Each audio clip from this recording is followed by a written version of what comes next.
सपनों का देवता ड्रीम सपनों की दुनिया को ठीक करने की कोशिश करता है, लेकिन अपने यंत्रों के बिना ड्रीम बहुत कमजोर हो चुका था। इस कारण वो सपनों की दुनिया को ठीक नहीं कर पाता है। दूसरी तरफ हमें विक्टोरिया को दिखाया जाता है, जो कि एक जगह हाई सिक्योरिटी के बीच इलीगल पेंटिंग बेचने का काम कर रही होती है। तभी वहाँ कोरिंथियन पहुँच जाता है। विक्टोरिया उससे पूछती है कि तुम कौन हो और यहाँ कैसे पहुँच गए। इस पर कोरिंथियन कहता है कि सपनों के देवता आजाद हो चुके हैं और उन्हें अपने यंत्र वापस चाहिए। फिर हमें लुसियान को दिखाया जाता है। वो ड्रीम से पूछती है कि आपके यंत्र कहाँ है मालिक। इस पर ड्रीम कहता है कि वो मुझसे चुरा लिए गए और अब मुझे नहीं पता कि वो कहाँ पर है। लुसियान ड्रीम से कहती है कि आपको त्रिदेवियों से जाकर पूछना चाहिए। इस पर ड्रीम कहता है कि उनसे प्रश्न पूछने के लिए उन्हें कुछ उपहार देना होगा। ड्रीम पूछता है कि क्या कुछ सपनों की दुनिया में बचा है जो मैंने बनाया हो। इस पर लुसियान कहती है हाँ मालिक। फिर हमें ग्रेगरी को दिखाया जाता है, जो कि एबेल को बताती है कि सपनों के देवता ड्रीम आ रहे हैं। एबेल केन को बताता है कि मालिक आ रहे हैं। केन और एबेल ड्रीम और लुसियान का स्वागत करते हैं। ड्रीम उनसे कहता है कि मुझे ग्रेगरी चाहिए। इस पर एबेल और केन मना करते हैं। ड्रीम उन्हें समझाता है कि सपनों की दुनिया का पुनर्विकसित होना बहुत जरूरी है। उसके बाद ड्रीम ग्रेगरी को खुद में समा लेता है। फिर ड्रीम वहाँ से चला जाता है। इस पर गुस्सा होकर केन एबेल को जान से मार देता है। फिर हमें कोरिंथियन को दिखाया जाता है। वो विक्टोरिया से कहता है कि ड्रीम अपने यंत्रों को ढूंढते हुए तुम्हारे पीछे आएंगे और तुम्हें वो मार देंगे। उसके बाद मुझे भी मार देंगे।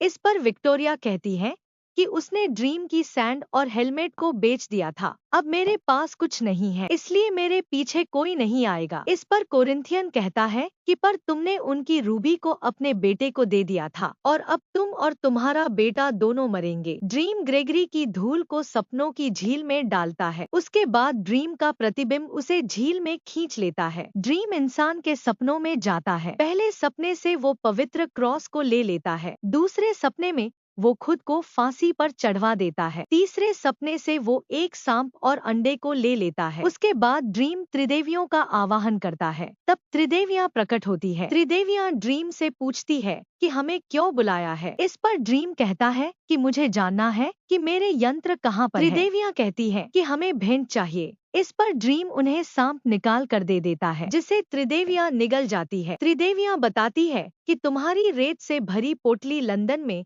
एक जादूगर जोहाना कॉन्टेस्टाइन को बेच दी गई है। तुम्हारा हेलमेट नर्क के एक दानव को रक्षा कवच के बदले में बेच दिया गया। त्रिदेवियां आगे बताती है कि तुम्हारी रूबी एक माँ से अपने बच्चे को दे दी गई है। उसके बाद त्रिदेवियां गायब हो जाती है। लुसियान आकर कहती है कि मालिक आपने इस अंडे को देवियों को क्यों नहीं दिया। इस पर ड्रीम कहता है कि ये उनके लिए था ही नहीं। बारिश के बीच रात के अंधेरे में एबेल जिंदा हो जाता है। उसकी कब्र के पास ही वो अंडा रखा रहता है। एबेल केन को जाकर बताता है कि मालिक ने हमें उपहार दिया है। कोरिंथियन अपना चश्मा उतारता है। उसकी दोनों आँखों की जगह दांत रहते हैं। कोरिंथियन विक्टोरिया को मारने वाला होता है। तभी विक्टोरिया उसे अपना सुरक्षा यंत्र दिखा देती है। इससे कोरिंथियन वहां से गायब हो जाता है। विक्टोरिया आकर अपने बेटे से मिलती है। वो एक कमरे में कैद में रखा गया था। दूसरी तरफ अंडे में से ग्रेगरी का जन्म हो चुका होता है। ड्रीम लुसियान से कहता है कि मैं लंदन जा रहा हूँ